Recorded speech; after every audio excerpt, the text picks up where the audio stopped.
Welcome to Shattering Myths, a program devoted to the fastest growing segment of the world's societies. To those who know that political, religious, media, military, and economic institutions are corrupt, that they are counterproductive, that there's not one of them that can be fixed. Our mission, therefore, is to look behind the headlines, to know who is working against our interests, to understand why they are doing so, to have an appreciation of what they're doing and how they're getting away with it. Because exposing and condemning errant and treacherous schemes, even ignorance, isn't hateful. It's caring. In our concluding hour, we're going to use evidence and reason to explore what Yahowah has to say, his Torah, his teaching, because its covenant provides the only reliable answer for you and your family. Our phone number, if you'd like to participate in this discussion anytime over the next 3 hours, is 877-376-45. We're going to begin today covering the news as we normally do.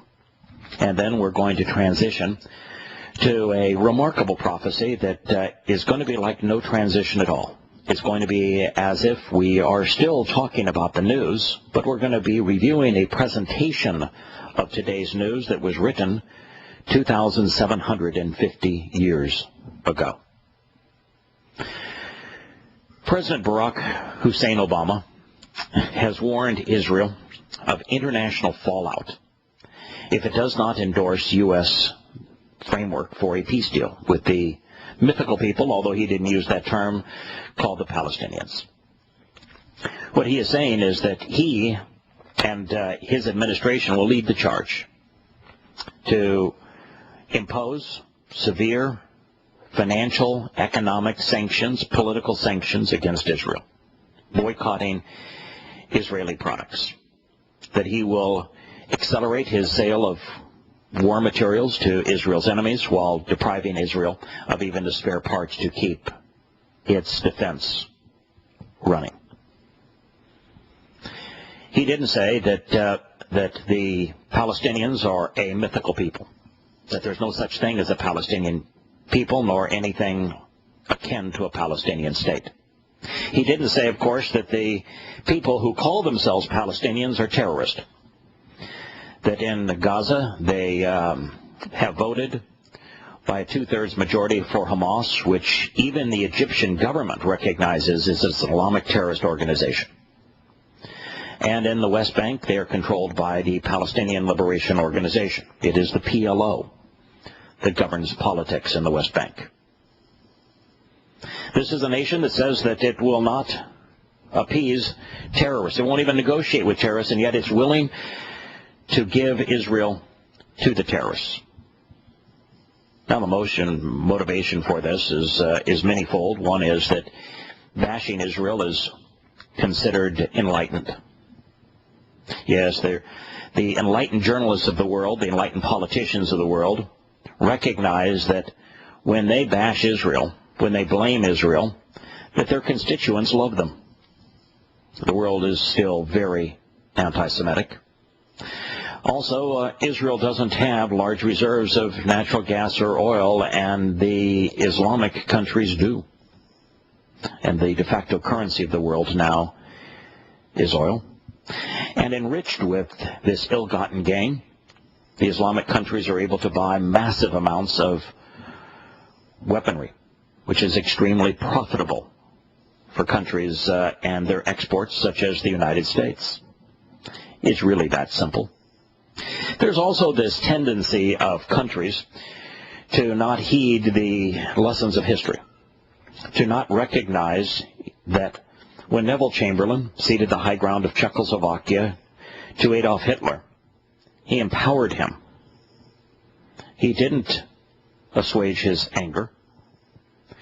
This is a revelation that for some reason just remains lost on the world.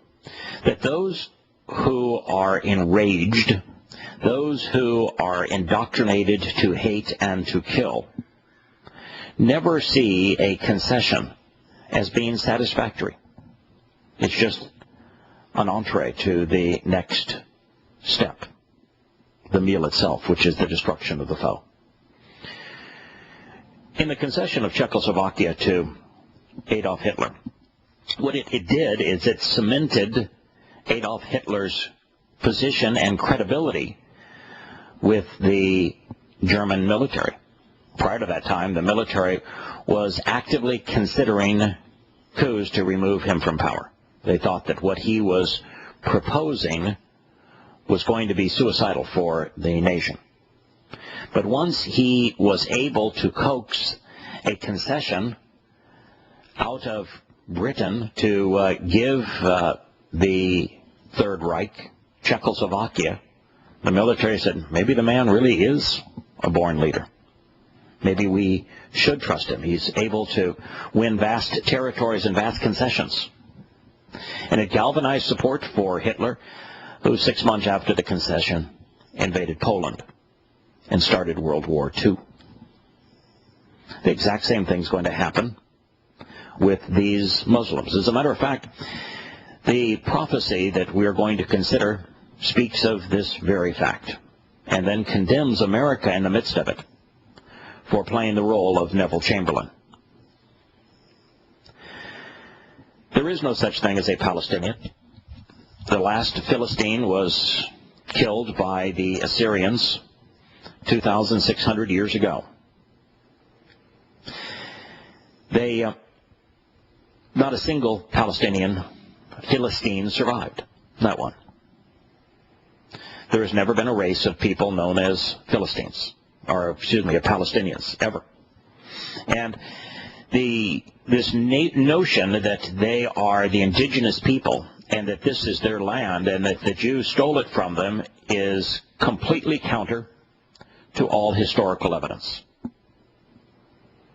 Arab Muslims came into the Promised Land only after the Promised Land was ravaged by the Greeks and then the Romans, then the Byzantines. And then when Muhammad created Islam out of a hatred for Jews, with Jews being called apes and swine, with Allah being the most anti-Semitic deity ever conceived by man, with the Quran being more anti-Semitic than Hitler's Mein Kampf, that these Arab Muslims began to savage the world, ravaging it, looting it, polluting it. And one of the places that they infected and invaded was Israel. And they were there for a significant period of time because Islam was conceived in the 7th century CE. And within 10 years of Muhammad's death, Islam had sought to conquer much of the world as barbarians, plunderers. And Israel was amongst their first targets. Now, they conquered the place, to be sure. Does that make it theirs? I think not. The reality is that both Yahowah's testimony and countless amounts of archaeological evidence affirms the fact that Israel is the homeland of Israelites, the descendants of Jacob. It's a tiny little stretch of land. The only reason that Muslims want it, since they have way too much land and better land than Israel, is because they've been indoctrinated to despise Jews in their Quran by their anti-Semitic God. Their God that was modeled after Satan. So why is the United States trying to compel, force, strong-arm Israel into surrendering what God clearly gave them? We've been covering the covenant in this program. God gave them this land. There's only one God. There's only one Israel. God repeatedly reaffirmed that he gave it to these people. Why is America putting itself in direct conflict, in direct opposition to God? Why are Americans mindlessly singing God Bless America as they work in direct opposition to God? Good questions all. Well, this story was written yesterday ahead of the peace talks at the White House. The Obama administration, President Obama himself, told Bloomberg that Prime Minister Netanyahu had to seize the moment. Yeah, it means accept the American capitulation of land. But Mr. Netanyahu reacted defiantly, vowing, "I will not give in to pressure." There has been little sign in the progress of the direct talks that resumed in July after 3 years of hiatus. At the time, Washington said it has sought to achieve a deal on a solution to the decades-old conflict. You know, when the White House or the media presents the Muslim-Israeli conflict as decades old, it shows that they have no concept of what Islam is about. They have no idea that Muhammad attacked 3 Jewish communities in Yathrib, today's Medina, killing the men, enslaving the children, raping the women, and robbing them, and effectively eliminated the Jewish population in Arabia with his terrorist raids. And that his divine sanction for these things in his situational scriptures was all designed to encourage Muslims to hunt down and kill Jews wherever they find them. This problem isn't decades old. This problem came to exist when Muhammad conceived the religion of Islam back in the 7th century. It's nearly 1,400 years old. That's the reality. And it isn't a conflict in the sense of Jews and Muslims fighting one another. It is always the same. The Muslims terrorize Jews. The Muslims attack Jews. The Jews attempt to defend themselves.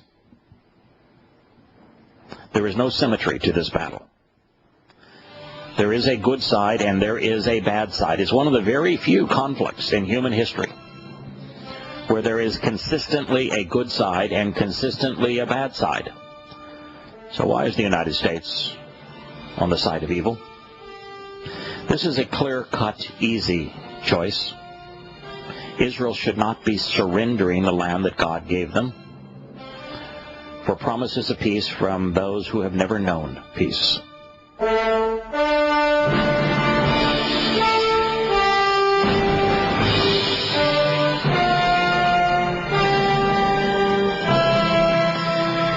U.S. President Barack Obama wants both sides, as if there are really sides to this issue. There's an aggressor, there is a victim. That doesn't make both sides, to agree to the framework document, not yet public, proposed by his Secretary of State, John Kerry, which seeks to achieve consensus on core issues, or compromise, if you will. They include the borders between Israel and a future Palestinian state. The very notion of creating a Palestinian state is an abomination to God, particularly one carved out of Israel. The status of Jerusalem, to concede Jerusalem to the enemies of the descendants of Yaakov, is also an abomination from God's perspective. Israel's insistence that it be recognized as a Jewish state, well, that's God's perspective. The Palestinians demand that their refugees be allowed to return to their former homes. The only reason that there was such a thing called a Palestinian refugee is that when the Arab League wanted to wipe Israel off the face of the map and kill every Jew, when the United Nations gave them this little sliver of land following the Holocaust, was that the Arab League felt that their militaries would be more effective in killing every Jew if the indigenous Muslim population got out of the way. And so it wasn't the Jews who asked the Muslims to leave. It was the Muslims. And the reason that they're kept as refugees and not integrated into the surrounding Islamic countries that have more land than they know what to do with, that they've even developed, and the reason they're not integrated into Lebanon and integrated into Syria and integrated into Jordan and integrated into Egypt, is because the Muslim world wants to keep this as an open sore. When you are a dictator and you give your people no reason to empower you, when your decisions are universally hostile to their interest, and they live in poverty, then you need a foe, someone to blame for your people's problems. And so by keeping these people isolated and as refugees, these Islamic dictators are able to blame Israel for all of the foes of the all of the problems of the Islamic world. And that's the reason that they remain refugees and why they're not integrated into any other country. As a matter of fact, most Muslims the world over despise these people who masquerade as Palestinians. They have no interest in them prevailing. They have no interest in their well-being. It's proven time and time again. Look at what Assad did to these Palestinians. Look what Jordan did to these Palestinians. Look what Egypt did just yesterday to Hamas, banning it, calling it a terrorist organization. They have no interest in these people. They despise them, just as they despise the Kurds, which are fellow Muslims. They only want to hold this myth of Palestinian statehood over the Jewish nation as a means to destroy it. Of course, part of the issues here are that they want a security arrangement in the West Bank, with Israel wanting a long-term presence in the Jordan Valley. Yes, the big issue, of course, with the Palestinians is the Jews having the audacity to build homes. Nothing, they say, is more counter to the peace process than building homes. Well, today the meeting took place. It was brief. It was not cordial. It is still possible to create two states, a Jewish state of Israel and a state of Palestine, with people living side by side in peace and security, Mr. Obama said on Monday. It's difficult, but it requires compromise on all sides. It's pure rubbish. It isn't possible. Muslims have proven that it isn't possible to live in peace beside them because they want a peace of everyone. They have never known peace. You look at the 1,400-year ordeal that has been Islam, and it's one tragic war after another. It is not possible to be at peace with Muslims. Proof, Muslims commit 99% of today's terrorist acts. Proof, look at the Muslim world. It has erupted in war. It is not possible. It is a complete illusion. And any rational person that has studied any aspect of history knows it. And they also know that there is no such thing as a state of Palestine nor a Palestinian people. Moreover, compromise never leads to a just and lasting answer to anyone's problems. It's about having character. It's about doing the right thing. It's about taking a stand. It's not about capitulation. This nation and its leadership are wrong.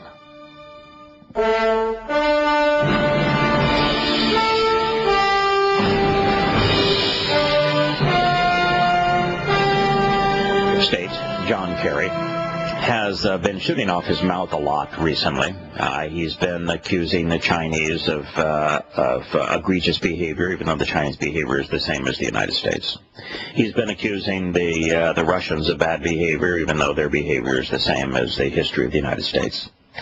And he has been lambasting Israel. In fact, meeting with Europe to get Europeans to join together in the threat of boycott and economic sanctions against Israel. It's the means that he is using to persuade Netanyahu to agree to the framework that would enable a land for peace negotiation. Land for peace. I want you to remember that, because God's going to speak of this land for peace deal, and he's not pleased. And he puts the onus strictly on the United States. Gives us a warning for what we have done relative to this land for peace deal, because it does not bring peace, it brings war. The Obama administration knows it. Everyone in Europe knows it. That the capitulation of Israel will bring war, just as the capitulation of Czechoslovakia brought the last war. It's just that this one's going to be far more deadly. Abbas, who is the unelected head of the Fatah, which is the political arm of the PLO, Palestinian Liberation Organization, unelected because when Muslims voted the last time for leadership, they voted 70% in favor of Hamas. And so Hamas is the rightfully elected leader of these people. But nonetheless, Abbas likes to parade around as if he were elected. He's not. And he is demanding that the Israelis stop building homes. That's his big complaint, that they're building homes. Oh my God, can you imagine the threat to peace? Nothing a terrorist hates more than someone willing to build homes. Well, Netanyahu appeared to be backing off of Obama's warning of international fallout if Israel peace efforts break down. He is not a person to be trifled with in this regard. It's sort of like warning and tongue-lashing, threatening Putin. Does not turn out well. The Israelis, I don't think, are nearly as concerned about an anti-Israeli boycott movement because they realize that if they make this concession, they're as good as dead. So certain death versus prolonged misery, most countries will choose prolonged misery over certain death.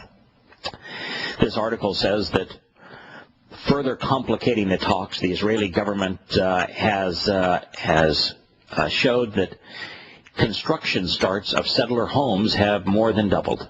About 500,000 Jews live in more than 100 settlements since Israel's 1967 occupation of the West Bank and East Jerusalem. Gee, I wonder why they occupy these territories. Is it that was the third, that was actually the second attempt of Muslims to destroy them, and they failed? Settlements are considered illegal under international law only because the international lawyers apply different rules to Israel than they do for the rest of the world. If those settlements are illegal, so are the states of Texas, New Mexico, California, Arizona. So much of the United States would be considered illegal and occupied if the same rules were applied. What about Great Britain's long control over Ireland and Scotland? What about every country on earth as they were able to acquire lands? Did the international community say, oh no, you need to give that land back? It's absurd. The Palestinians suspended the last round of talks in 2010 after a 10-month halt of Israeli building in the West Bank expired. The Palestinians, of course, are mythical people trying to establish a mythical state, a terrorist state, in the West Bank and Gaza Strip with East Jerusalem as its capital.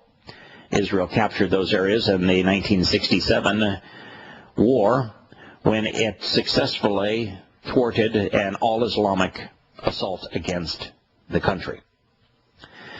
The Gaza Strip is something they pulled out of in 2005. It's now run by Hamas Islamists. And they continue to terrorize Israel, which is what the West Bank will do if it is surrendered. We have a model. It's not hard to see what Muslims are going to do when they're given control over territory. You just have to look at Gaza. The Palestinians point to Israeli settlement building in occupied West Bank territories as the obstacle to peace.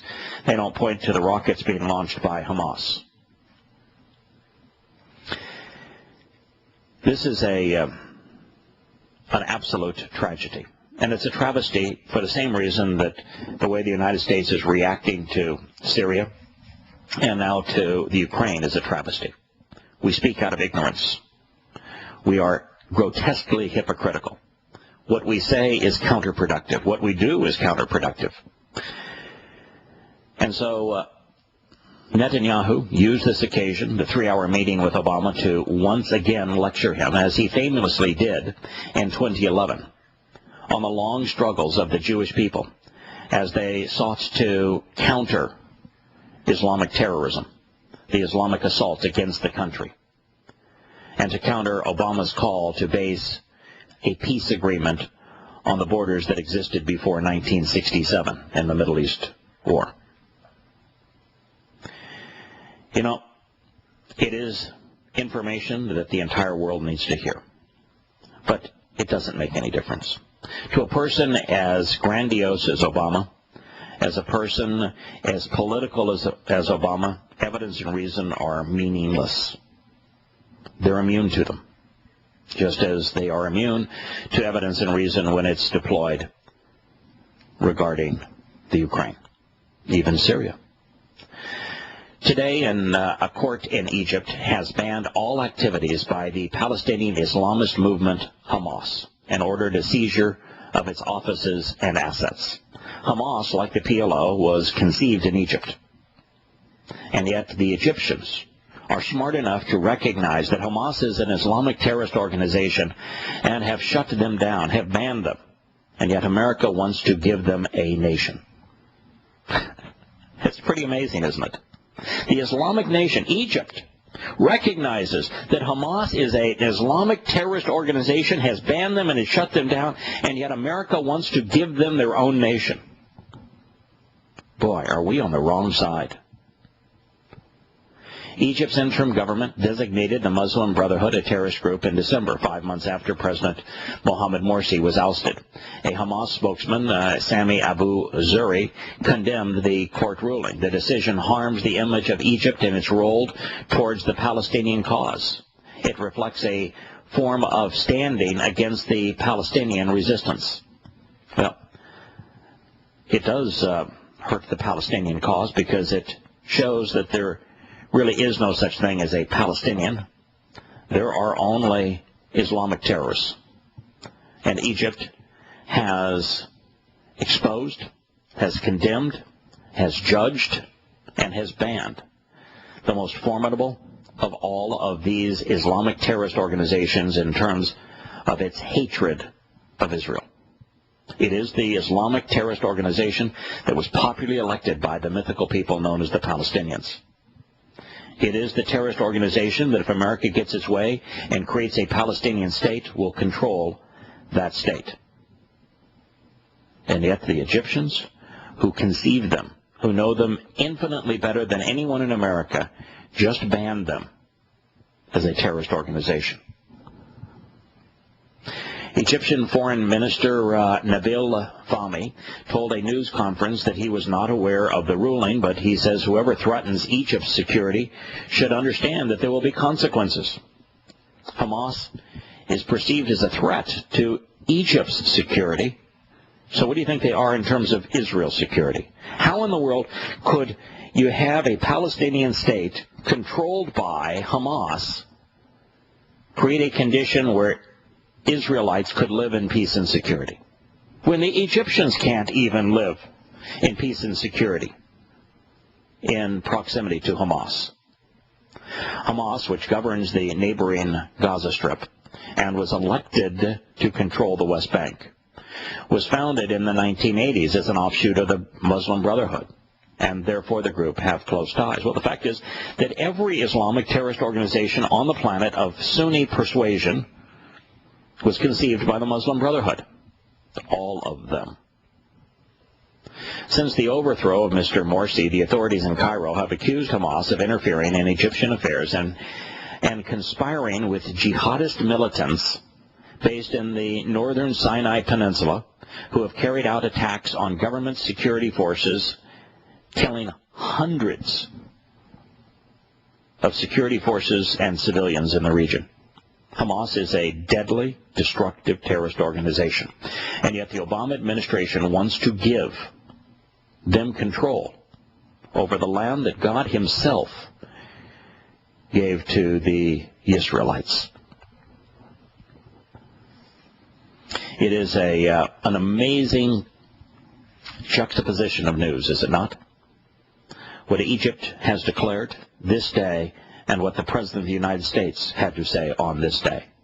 It's as if the evidence that declares this is the dumbest, most counterproductive, most suicidal move that could ever be perpetrated by the United States, absolute evidence of that, doesn't even cross the minds of the journalists covering the meeting between Netanyahu and Obama, nor does it cross the mind of the President of the United States and his Secretary of State that are marshaling towards not only the destruction of Israel, but World War III. It's little wonder that in the midst of his discussion of this treaty and how it will thin Israel, making Israel more vulnerable, God himself condemns the United States of America. We'll cover that prophecy over these next weeks and months of shows. This is another story, just another way to expose listeners to the fact that those who embrace Islam, those who tolerate Islam, bring violence against their people. Gunmen burst into a court in a busy shopping center in the center of Pakistan's capital on Monday, and they killed 11 people in a brazen attack likely to shatter any prospect of meaningful peace negotiations with the Taliban. Pakistan, Syria, Egypt, Libya, it goes on.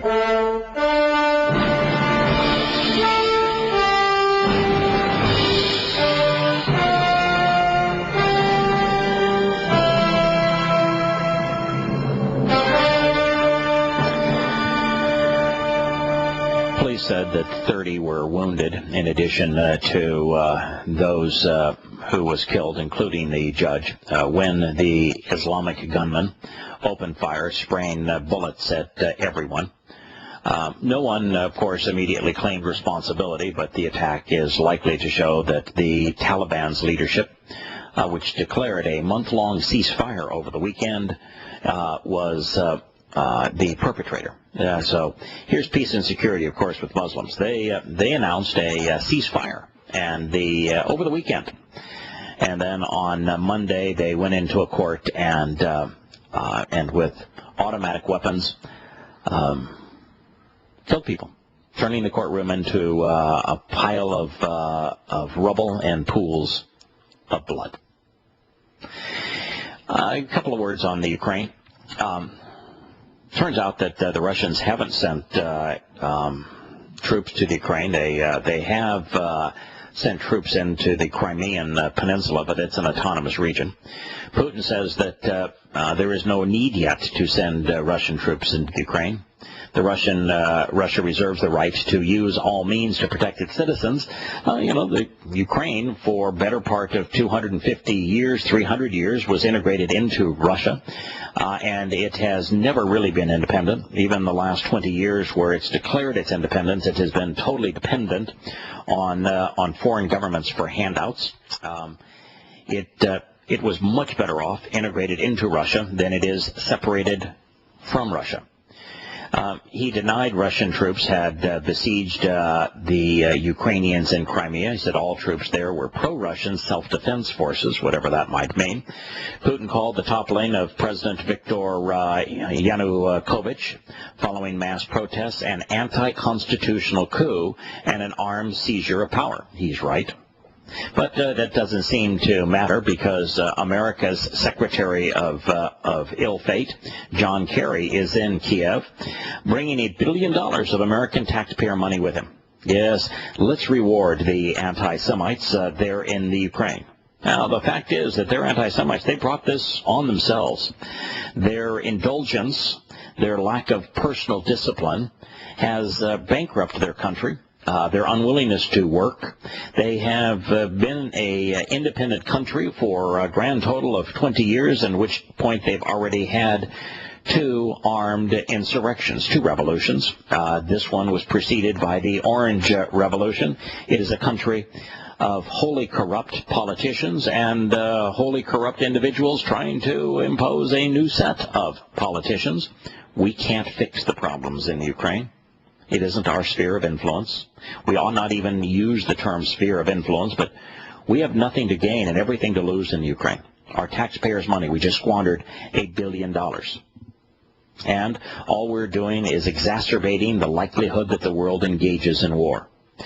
Kerry said that one of the things that he was going to do to punish the Russians was to suspend them from the G8. Now, he says, first of all, that Obama wouldn't be attending the G8 summit in Sochi, Russia, that is upcoming. But he says, there's not going to be a Sochi G8 summons, Kerry told Meet the Press. He might not even remain in the G8 if this continues. It's going to lose on the international stage, well, just like America has over the last 2 decades. By the way, in case you were curious, the G8, which is an economic summit, was founded by France, which has the 5th largest economy in the world. It includes the United States as the largest economy, only largest if you don't view the European Union as an economy, but the European Union is clearly an economy, so it is actually now larger than the United States.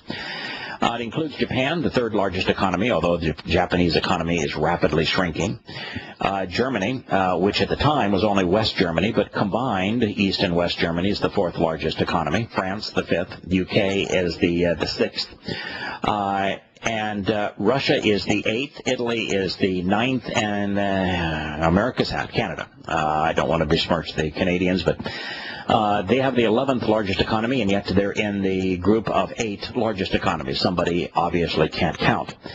I've obviously not named the 2nd and the 7th largest economy in the world, the fastest growing economy in the world, and the 2nd largest, the world's largest manufacturer, the world's largest exporter, is China. They're not included. What a charade. Brazil is not included, even though Brazil's economy is bigger than Russia's, Italy's, and Canada's. Australia is not included. It comes in at 12. India is not included. It comes in at 10. Spain at 13. Mexico at 14. And South Korea at 15. While the United States, Japan, Germany, and France belong, China is larger than the UK, Russia, Italy, and Canada combined. And as I've shared with you, the EU is now larger than the US. We'll be back after the commercial break.